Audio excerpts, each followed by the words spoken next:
Ya kan. Nah jadi kenapa pertama aku milih apoteker? Ya karena pada saat itu juga sebenarnya flashback aku tuh pengen jadi dokter Kak, pengen banget. Tapi ternyata bukan jalan Tuhan ya Cong gitu kan. Sebenarnya kan kalau kita bermimpi bisa segede-gedenya, pastinya kita pengen tujuannya ke internasional kan. Kenapa kita pengen ke internasional? Karena supaya suatu hari nanti kita bisa menginspirasi banyak orang, bisa juga menggunakan profesi kita untuk sesuatu yang lebih baik juga gitu. Nah ruang lingkupnya itu ada apa aja? Jadi yang pertama kan advokasi kita tuh lebih ke public health, professional development, sama pharmacy education. Bedanya nih apa kan? Kalau misalnya di international organisasi, biasa sih mereka lebih concernnya ke public health ya. Jadi kan sebagai chairperson itu nggak ujug-ujug datang jadi aku mau flow jadi chairperson gitu kan, nggak gitu kan. Itu ada step-stepnya pasti. Kalau dari Kak Flo, dari mulai itu dari mana sih bisa sampai jadi chairpersonnya di Asia Pasifik gitu?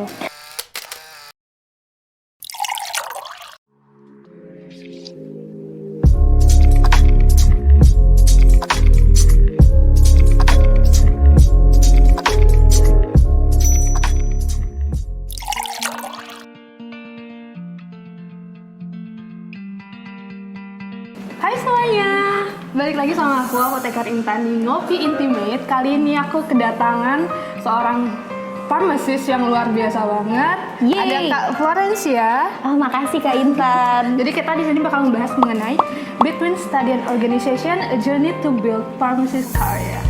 Jadi sini aku udah kedatangan Kak Flo. Mungkin Kak Flo bisa perkenalan diri dulu Kak Flo. Oh iya, perkenalkan nama aku Selena Gomez. Kalau malam, kalau pagi nama aku beda lagi. Enggak, bercanda. Nama aku Florencia, kalian bisa panggil aku Flo. Dan sekarang aku di Universitas Udayana ngambil program studi apoteker. Itu bukan program studi ya, profesi saya. Profesi apoteker. Dan sekarang berapa bulan lagi nih, kayak kita sekitar 80 harian lah ya menuju UKAI gitu nih Kak Intan. UKAI udah deket berarti Kak ya? Oh dekat sekali. Berarti sekarang kesibukannya lagi persiapan UKAI sama ada PKPA. Doakan aja, betul sekali Kak. PKPA-nya gimana Kak Flo? Lancar? PKPA-nya menurut aku lancar. Jadi kita sekalian promosi aja kali ya. Udayana itu seperti apa ya. PKPA-nya lancar dan yang pastinya juga kayak seru, banyak banget pengalaman yang bisa didapatkan dan yang pastinya berguna nih untuk kayak nanti kan mau UKAI. Nah, aku tuh nggak tahu, nggak ada bayangan kan Kak. Tapi karena ada PKPA, jadinya sekarang aku bisa punya bayangan kalau misalnya PBF itu kayak apa, industri kayak apa, bahkan kalau misalnya kerja di apotek itu kayak apa sih sebagai farmasis gitu. Berarti sekarang lagi PKP di mana Kak Flo? Sekarang aku lagi PKPA, kebetulan dapat online, sedih ya. Online, semuanya online deh? Iya, karena ini kan rumah sakit ya, jadi karena kita lagi COVID juga dan nggak bisa gitu kan yang offsite, jadi kita sekarang lagi online. Aku dapatnya di rumah sakit Sanjiwani Gianyar nih Kak. Jadi pengalamannya apa aja Kak kalau online tuh menurut Kak Flo? Menurut aku sedih sih, karena Karena kita nggak dapet pengalaman jujur sedih. Ya, bener. Enggak, sebenarnya bukan kayak, maksudnya bukan program yang jelek atau apa, tapi karena kondisi ya Kak. Cuman kayak menurut aku sih kalau misalnya kita dapat online sebagai apoteker, itu tuh susahnya kita tuh nggak bisa ngebayangin secara maksimal seperti apa sih sebenarnya kerjanya di rumah sakit gitu kan. Dan yang pasti kan kita tuh butuhnya lebih ke praktikal kan. Kita tuh butuhnya untuk ngelihat, karena teori kan bisa dipelajarin. Nah kurangnya di situ doang. Tapi untuk so far kalau misalnya di profesi yang aku jalanin sih enjoy dan lumayan seru. Dan sekarang karena dia online juga, jadi kayak aku tuh dapat tugas per minggu tuh berapa kali, ada tugas kuis dan juga ada tugas-tugas yang kayak seputaran sama rumah sakit tuh kayak apa sih kerjanya, jadi masih bisa diimajinasikan gitu Kak. Bener sih, soalnya kalau seperti namanya kan PKPA, kerja praktek gitu kan, tentunya harusnya kita dapatnya pengalaman yang praktikal yang langsung kita terjun. Tapi karena sekarang lagi COVID, jadi mau kita harus mau nggak mau, sedih ya. Mungkin itu nanti bisa didapatkan ketika udah kerja nanti. Amin, diaminkan aja Kak. Kalau persiapan UKAI sampai mana nih Kak? Kan udah deket nih. Wah 100%. Wow. Berarti udah semua materi udah. Enggak banget, enggak. Jadi ada kesulitan nggak? Sulit banget. Sulit banget, kayak bertanya kenapa harus ada UKAI gitu kan. Enggak, bercanda. Jadi untuk persiapan sendiri sekarang aku baru belajar beberapa materi untuk yang di bidang klinis teman-teman. Terus aku juga belajar beberapa hal nih dari yang bidang industri, karena kan sebenarnya aku juga ngambil penjurusan di bagian teknologi. Nah jadi menurut aku kalau misalnya untuk semua materi yang dicakup di UKAI, yang paling susah menurut aku tuh klinis. Jadi aku lebih concern ke gimana sih preparasi untuk klinis. Nah sekarang aku udah belajar masih di infeksi, ternyata banyak ya coy. Banyak Hafalannya banget. banyak banget sih kalau UK itu, Banyak apalagi banget klinis ya. kan. Iya kan, nah itu dia makanya. Dan menurut aku persiapan berapa persen, kayaknya aku nggak berani bilang 50% juga nggak berani, tapi kayak udah mulai ikut-ikutan beberapa TO yang pastinya helpful, dan juga udah mulai cari-cari kira-kira les-les apa sih yang bagus untuk membantu kita belajar. Yang Itu penting sih. sih kalau UK itu kita emang sesuai sama blueprintnya yang dikasih juga. Benar, belajarnya. benar, Pasti benar. nggak jauh-jauh beda Benar. dari. Kak, boleh cerita nggak sih kenapa milih apoteker gitu? Emang dari kecil pengen jadi apoteker apa gimana Kak? Enggak, jadi kayak pertamanya kenapa milih apoteker? Sebenarnya aku nggak tahu ya apa itu farmasi dan apoteker, sedih gak? Bener-bener aku juga. Enggak. Tiba-tiba aja Dulu masuk pasti apoteker iya nggak sih? sih? Iya nggak sih? Pasti pada kayak banyak juga dari kalian kayak pengen jadi farmasi karena awalnya pengen jadi dokter. Terus nyari nih, aduh mana ya gitu kan. Terus tiba-tiba dapetnya Tara farmasi, nggak Belum keterima lagi- gitu. belum lagi kita pengennya jadi dokter tapi kita nggak berani ngeliat pasien Darah yang juga darah. berani ya kan. Nah jadi kenapa pertamanya aku milih apoteker ya karena pada saat itu juga sebenarnya flashback aku tuh pengen jadi dokter Kak, pengen banget, tapi ternyata bukan jalan Tuhan ya Cong gitu kan. Akhirnya aku menjadi farmasi lah ngambil, dan ternyata setelah aku jalani di farmasi, ternyata farmasi itu adalah salah satu healthcare profession yang sebenarnya cabangnya tuh banyak. Jadi dia tuh nggak cuma mengkaji klinis kan, nggak cuma hospital, tapi ternyata setelah aku dalamin dia tuh bisa juga ke industri, bisa juga untuk ke marketing, bisa ke business Ruang lingkupnya development. apoteker itu luas Betul banget, dan ruang lingkupnya tuh banyak, bahkan dia juga banyak banget platform-platform yang buka supaya apoteker tuh bisa involve mungkin di startup gitu kan. benar. Nah karena hal itu menurut aku dengan adanya apoteker kita tuh kayak nggak ngelihat dari kesehatan, profesi kesehatan tuh cuma dari satu lingkup, itu adalah serve patient ya, tapi kayak lebih ke lingkup yang lebih luas. Jadi kita tuh sebenarnya dengan apoteker bisa jadi apa aja, dan setelah kita bisa jadi apa aja, kita juga bisa nih advocate public health dan health lain yang sebenarnya related kan. Makanya aku merasa apoteker ini adalah suatu profesi yang menarik, challenging juga, dan ternyata impactful. Dan di Indonesia tuh orang concern ke dalam apoteker tuh masih sedikit ya Kak, padahal kita banyak populasi. Nah menurut aku dengan hal itulah kenapa aku memilih apoteker. Selain profesi yang bisa aku jangkau lebih banyak, ada banyak pilihan juga, dan ternyata ada banyak hal yang lebih menarik di bidang apoteker yang bisa didalami gitu. Kalau dari Kak Flo sendiri dari sekarang udah tahu nggak sih mau kemana? Mau jadi apoteker seperti apa? Bener banget. Nah jadi aku tuh udah kepikiran nih Kak, waktu aku masih kuliah farmasi tuh aku kayak mikir, aduh aku mau masuk yang mana ya. Jadi aku tuh sistemnya by sistem alam aja gitu, tau gak? Sistem alam tuh kayak filter, aduh klinis dapet C, oke, kok coret.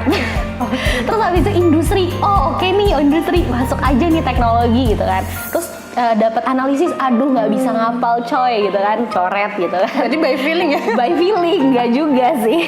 Setelah didalamin, aku ngelihat interest aku kemana, ternyata aku lebih suka ke bidang teknologi kan. Nah setelah aku lihat lagi nih di bidang teknologi itu bisa kemana aja kan. Aku lebih pengen suatu hari nanti semoga bisa kerjanya di bidang marketing atau business development, tapi di farmasi yang bidang company farmasi gitu. Nah itu yang lebih interesting buat aku.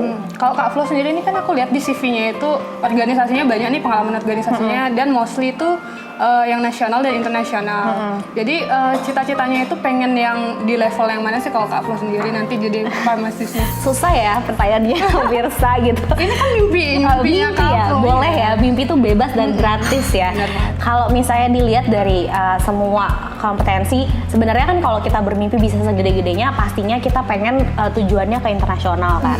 Kenapa kita pengen ke internasional? Karena supaya suatu hari nanti kita bisa menginspirasi banyak orang, bisa juga menggunakan profesi kita untuk sesuatu yang lebih baik juga gitu kan.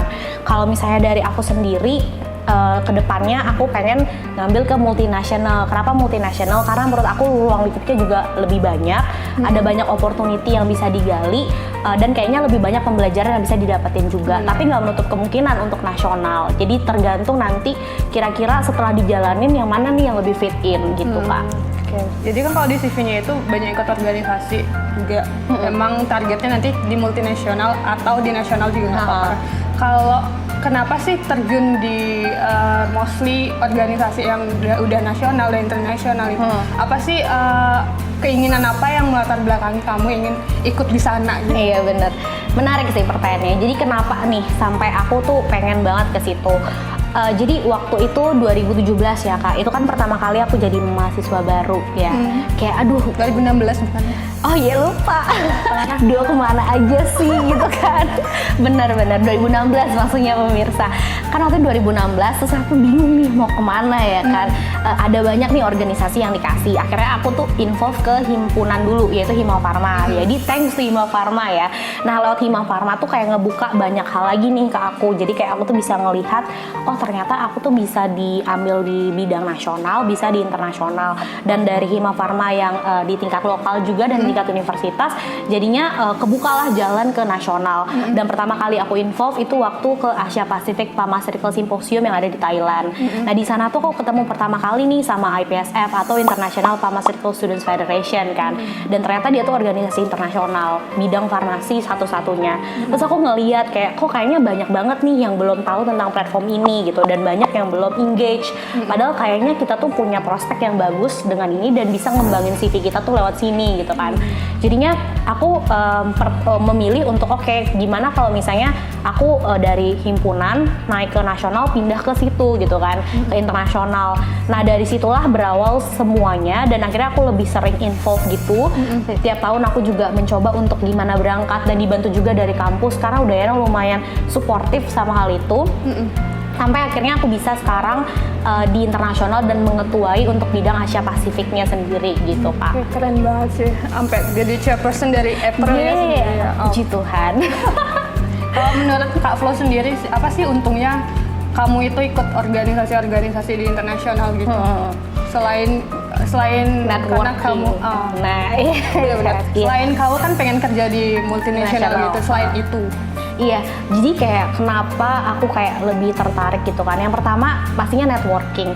Karena ketika aku menjalanin itu teman-teman di internasional tuh kita jadi banyak kenal sama orang dan dari berbagai kompetensi dan profesi juga. Nah, dengan adanya involvement ke international organization, seenggaknya nih misalnya kayak waktu itu sempat kerja sama World Health Organization. Nah, itu tuh cuma bisa diraih ketika kita bekerja di platform internasional supaya nanti dengan itu, dengan networking yang kita punya, kita bisa ngebantuin anak-anak Asia Pasifik untuk mendapatkan opportunity yang sama. Misalnya nih, kita kan kayak tahu kan kalau di Indonesia kasus antimicrobial resistance tuh kayak gede banget gitu. Tapi kayak belum ada anak-anak farmasi yang sebenarnya tuh dapat involvement langsung atau informasi-informasi langsung. Nah, makanya pada saat dengan cara aku menjadi seorang ketua itu, aku jadi punya banyak opportunity untuk ngebawa sesuatu yang belum ada, yang bisa dijadikan edukasi untuk lebih baik lagi dengan networking yang aku punya. Jadi yang pertama pastinya networking. Yang kedua yang paling menurut aku prospek banget di sini itu adalah dengan adanya hal tersebut kita tuh jadi bisa untuk melatih kompetensi di bidang time management, project management, soft skill kita tuh lebih bagus. Karena kayak kan kalau misalnya masuk organisasi kan tetap harus bagi waktu. Menurut aku tuh belajar tuh adalah nomor 1 dan nomor 2 tuh baru organisasi sebenarnya. Nah, untuk bisa menjadi seimbang dan itu bisa dijadikan juga suatu bekal untuk profesi yang lebih lanjut, tentunya ketiga komponen time management, team management, bahkan project management itu penting kan. Nah, jadinya dengan adanya organisasi kalian tuh bisa terlatih. Oh, dengan deadline segini, aku juga punya sekolah segini, aku tuh harus bisa kayak gini, gimana caranya bagi waktu, gimana caranya manage orang dari different country gitu. Bahkan gimana caranya biar bisa bikin project yang impactful buat banyak orang. Dan kita kan punya target dan value gitu. Bener banget. Soalnya kan kalau soft skill kan juga dilihat banget ya nanti kita waktu kerja. Betul banget Kak. Oh, satu lagi sih, kalau menurut aku tuh banyak banget anak-anak farmasi Indonesia kalau dia tuh menggunakan platform organizational internasional itu tuh supaya bisa mengembangkan CV sih. Karena dengan adanya platform itu kan mereka bisa pergi kemana-mana, bisa ikut kompetensi yang banyak juga, dan akhirnya mereka bisa membuat itu di CV. Dan dengan CV yang menarik itu nggak cuma kerjaan sih ke depannya, tapi juga misalnya mereka mau jadi mahasiswa berprestasi, nah itu tuh bisa banget lewat platform internasional tadi. Oke, bisa nggak sih kalau dari platform internasional gitu kita nanti bisa dapat kayak beasiswa gitu loh? Iya. Itu menarik sih. Jadi kayak menurut aku kan kalau misalnya beasiswa itu kan harus dilihat dari apa aja yang mereka cari ya. Tapi banyak banget orang dengan adanya platform internasional CV-nya jadi bagus, jadi enhancing, jadi interesting gitu. Terus ketika mereka nanti mau nyari beasiswa ini nih kayaknya oke banget nih. Akhirnya mereka ya udah memilih beasiswa itu dan meletakkan CV mereka di situ dan akhirnya keterima. Karena kan di CV juga dilihatnya tuh sama lah kayak nyari kerjaan. Anak ini bisanya apa, research-nya apa, habis itu kompetensi soft skills yang kira-kira diraih apa. Semuanya dipelajarin di situ. Kak Flo sekarang kan jabat sebagai chairperson di Epro.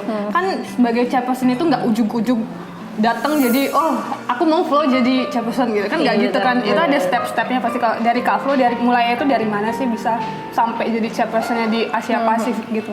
Iya.